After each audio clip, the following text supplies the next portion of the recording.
Hello everyone. First we will revise whatever we have studied till now and then move on to new topics. तो अभी तक हमने क्या पढ़ा है? हमने पढ़ा सबसे पहले नेचुरल नंबर्स क्या होते हैं? क्या होते हैं natural numbers? 1 2 3 4 and so on. Then हमने पढ़ा होल नंबर्स क्या होते हैं? 0 1 2 3 एंड सो ऑन. देन हमने पढ़ा इंटीजर्स क्या होते हैं? इंटीजर्स में नेगेटिव पार्ट भी होता है, पॉजिटिव पार्ट भी होता है और जीरो भी होता है. तो इंटीजर्स क्या होंगे? -1, -2, -3, -4 and so on. 0 1 2 3 4 5 6 and so on. Then हमने पढ़ा कि रैशनल नंबर्स क्या होते हैं? Any number which can be written in the form of p by q where p and q are integers. Integers क्या थे? नेगेटिव पार्ट था, positive part था और जीरो था और सारे होल नंबर्स थे, यानी कोई भी फ्रैक्शन में नहीं था. तो -3 -2 -1 0 1 2 3 4 5 6 ऐसे.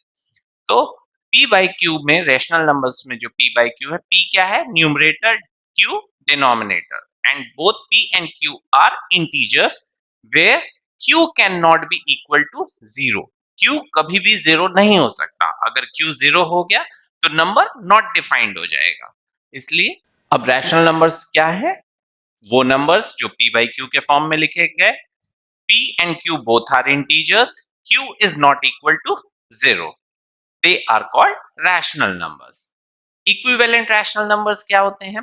Equivalent rational numbers वो rational numbers होते हैं जिनको हमने न्यूमरेटर और डिनोमिनेटर में सेम डिजिट से मल्टीप्लाई कर दिया.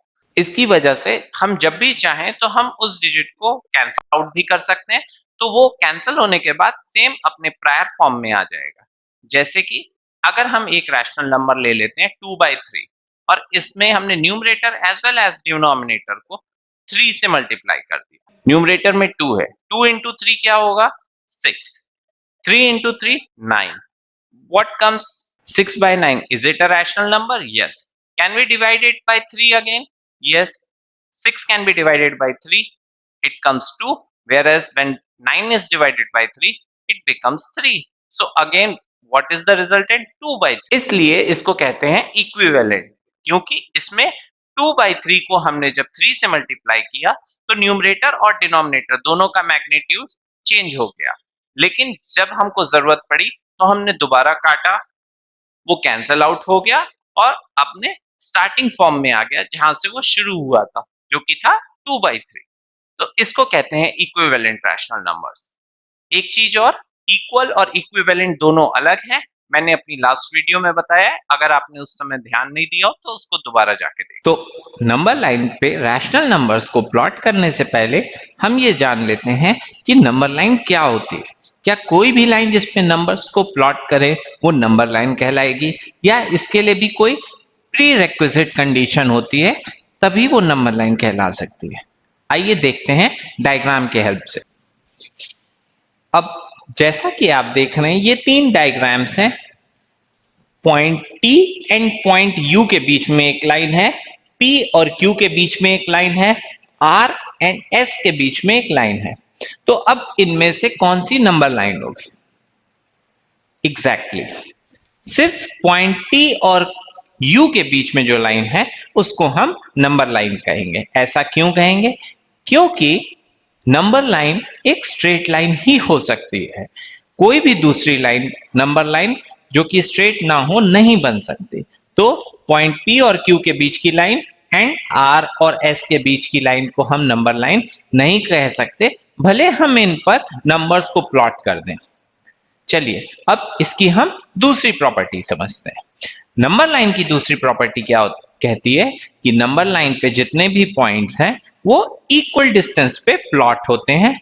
सेंटर में 0, राइट हैंड साइड में सारे पॉजिटिव और equal numbers left hand side पे बट नेगेटिव साइन के साथ प्लॉट किए जाते हैं. अब जो आप लाइन देख रहे हैं इसे कहते हैं नंबर लाइन, जिसके सेंटर में 0, राइट हैंड साइड में positive numbers and left hand side में नेगेटिव नंबर्स को प्लॉट किया जाता है. ये नंबर्स इक्वल डिस्टेंस पे प्लॉट होते हैं और इनके बीच की जो डिस्टेंस है इसको कहते हैं हम सेगमेंट, या आसान भाषा में आप समझे तो टुकड़ा. ये वाला टुकड़ा, ये वाला टुकड़ा, ये वाला, ये वाला, ये वाला, सारे टुकड़े आपस में बराबर लेंथ के होंगे। इनको हम क्या कहते हैं? सेगमेंट। जो ये शेडेड पोर्शन है इनकी लेंथ बराबर होगी। तो अब हमने क्या जाना? नंबर लाइन क्या होती है? एक स्ट्रेट लाइन। इसके दोनों एरोज सिग्निफाई करते हैं कि ये दोनों ही डायरेक्शन में जितना हम चाहें उतनी बढ़ सकती है। ये नंबर्स नंबर लाइन पे इक्वल डिस्टेंस पे प्लॉट होते हैं। डिस्टेंस को हम कहते हैं सेगमेंट। जैसे कि इस शेडेड पोर्शन में और इस शेडेड पोर्शन का जो डिस्टेंस है ये और ये बराबर होगा। अब एक और बात कि क्या जीरो हमेशा सेंटर में ही आएगा? जी नहीं। अगर हमें नेगेटिव नंबर्स की जरूरत नहीं और सिर्फ पॉजिटिव नंबर्स की जरूरत है तो हम जीरो को इधर शिफ्ट कर सकते हैं। सिमिलरली अगर हमें नेगेटिव नंबर्स की जरूरत है, पॉजिटिव नंबर्स की जरूरत नहीं, तो हम जीरो को इधर शिफ्ट कर सकते हैं। ये एक बेसिक सेंस है नंबर लाइन के बारे में। अब क्या सिर्फ इंटीजर्स को ही प्लॉट किया जा सकता है नंबर लाइन पर? जी नहीं। अगर ऐसा होता तो हमारा topic representation of rational number ही ना होता। तो इस पे रैशनल नंबर्स को कैसे रिप्रेजेंट किया जाए? बहुत बेसिक सी बात है। क्या ये इंटीजर है? जी हाँ है। ये इंटीजर है? जी है। ये इंटीजर है? ये इंटीजर है? जी सारे हैं। क्या जीरो एक इंटीजर है? जी हाँ है। तो हमको पता है अगर इंटीजर का डिनोमिनेटर ना दिया हो तो हम क्या मानते हैं? वन। एक और बात, जरूरी नहीं है कि ये -1, -2, -3 ही हो। ये इसको हम कुछ भी मान सकते हैं। हम इसको -5, -10, -15 मान सकते हैं। सिमिलरली यहां पर फिर क्या हो जाएगा? 5, 10, 15। हम इसको 10, 20, 30 मान सकते हैं। तो यहां क्या हो जाएगा? -10, -20, -30, विच मीन्स हमको हर सेगमेंट के बीच की दूरी को इक्वल मानना है।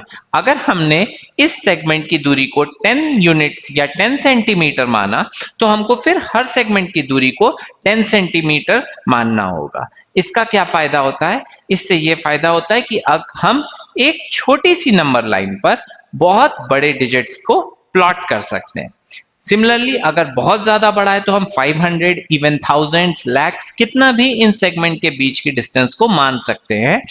लेकिन उस केस में सिमिलर रूल अप्लाई होगा पूरी नंबर लाइन पे। जरूरी नहीं है कि हम नंबर लाइन की राइट हैंड साइड पे +1 2 3 और लेफ्ट हैंड साइड पे -1 2 3 ही लें।